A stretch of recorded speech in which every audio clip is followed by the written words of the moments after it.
So hello everyone, good evening.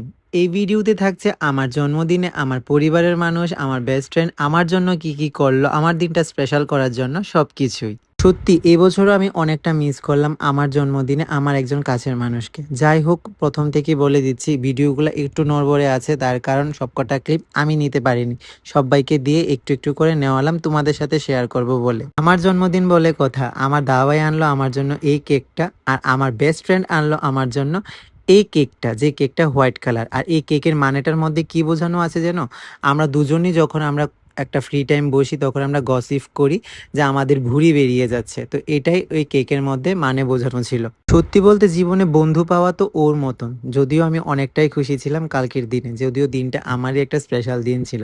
আর এটা হলো আমাদের বাড়ির একটু বড়, যেটা আমি আমার সম্পর্কে আমার নাতনি হয়। তো সব্বাই সাথে এই মুহূর্তে ছবি তুলে তারপর চলে গেলাম আমি কেক কাটিং এর জন্য। তো ভাগ্নে আর আমাদের একটু বোনও ছিল আমার পাশে। এক্ষুনি একটু বোনও কান্না করে দেবে, তার কারণ আমি যখন দু হাত দুজনকে ধরছি হয়তো একটু চাপা খাচ্ছিল একটু বোনও হাতের ছুরিটার। যদিও আমাদের একটু বোনও খুব বেশি ব্যথা পায়নি, তার মধ্যে ভয়ও পেয়ে গিয়েছিল, কারণ সবাই মিলে তখন উলু দিচ্ছিল বলে আমার কেক কাটার সময়। কেক কাটছি আর মনে মনে এটাই ভাবছি, জীবনে আবারও এক ধাপ সামনের দিকে এগিয়ে গেলাম। আর এইভাবেই আমি আমার প্রত্যেকটা কাছের মানুষকে আমি পাশে পেতে চাই সব সময়। আর প্রত্যেকটা কাছের মানুষকে নিয়ে যেন আমি ভালোভাবে সুস্থভাবে দিন কাটাতে পারি, এই আশীর্বাদটুকু তোমাদের সবার কাছে আমার চাওয়া রইল। তারপর মা চলে আসলো আমাকে কেক খাওয়াতে, তখন একটু বোনও আমার কুলেই ছিল, কারণ একটু বোনও আমার কুলে থাকলে অনেকটা সেফ ফিল মনে করে। জানি না আমি কেন, আমার কুলে আর আমার মায়ের কুলে। এদিকে আমার মা যখন আমাকে কেক খাওয়ালো তাও ছুরি দিয়ে খাওয়ালো, আর ভাগ্নেকেও ছুরি দিয়ে কেক খাওয়ালো, মা আর হাত ভরালো না। তারপর মা বাবা দুজন মিলে আমাকে তখন ধান দুব্বা দিয়ে আশীর্বাদটুকু করলো, আর এই 100 টাকার নোটটা দিল। আশীর্বাদে এই 100 টাকার নোটটা আমার কাছে বড় নয়, শুধু তাদের আশীর্বাদটাই আমার অনেকটা বড়। তারপর আসলো সেই মোক্ষম সময়, যেখানে আমার দিদি আমাকে দিল এই একটা শার্ট, যেটা আমি সবকটা গিফট কি কি পেয়েছি আমার জন্মদিনে সবটাই তোমাদের সাথে আলাদা একটা ভিডিওতে শেয়ার করব।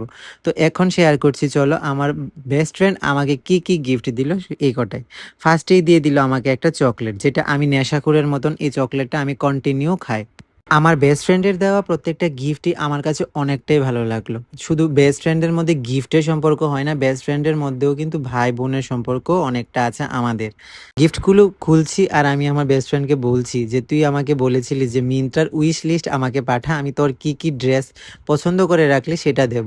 কিন্তু সেই গিফট আমাকে দিল না, তার থেকেও অনেকটা ভালো গিফট দিল, যেটা আমি সবসময় পছন্দ করি, নিজের ছবি।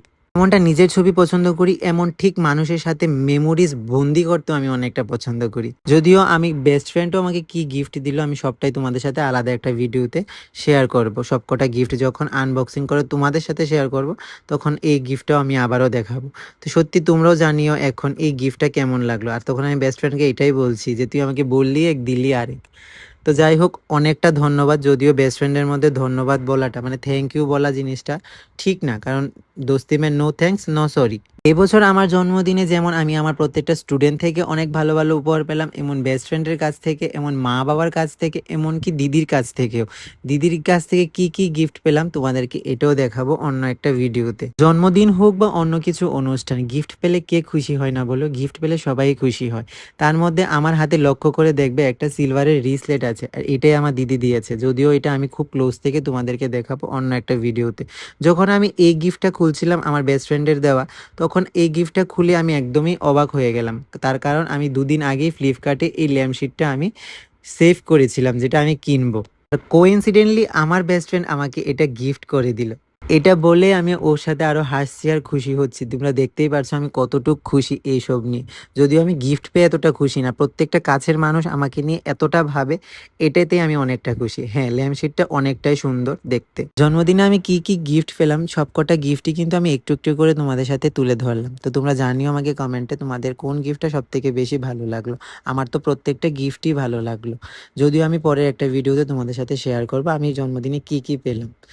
তো আমি আবারও বলবো, তোমরা শুধু আমাকে এই আশীর্বাদটুকুই করবে যেন আমি প্রত্যেকটা মানুষকে নিয়ে হাসি খুশিতে দিন কাটাতে পারি, আর প্রতিটা বছর যেন আমি এইভাবেই থাকতে পারি সবাইকে নিয়ে। গিফটের লেনদেন শেষ করে তারপর সপরিবারে চলে গেলাম খাওয়া দাওয়া করতে। তো খাওয়া দাওয়া যৎসামান্য আয়োজনই ছিল।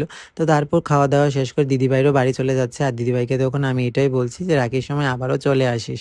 দিদি বললো আমি যাওয়ার জন্য। যাই হোক, আমি তো আর যেতে পারবো না, দিদি হয়তো আর রাখির সময় আসবে। তো পুরো ভিডিও কেমন লাগলো তোমরা জানিও আমাকে কালকে কমেন্টে। আবারও সবাইকে বলছি অসংখ্য ধন্যবাদ, তোমরা সবাই আমার এভাবেই পাশে থেকে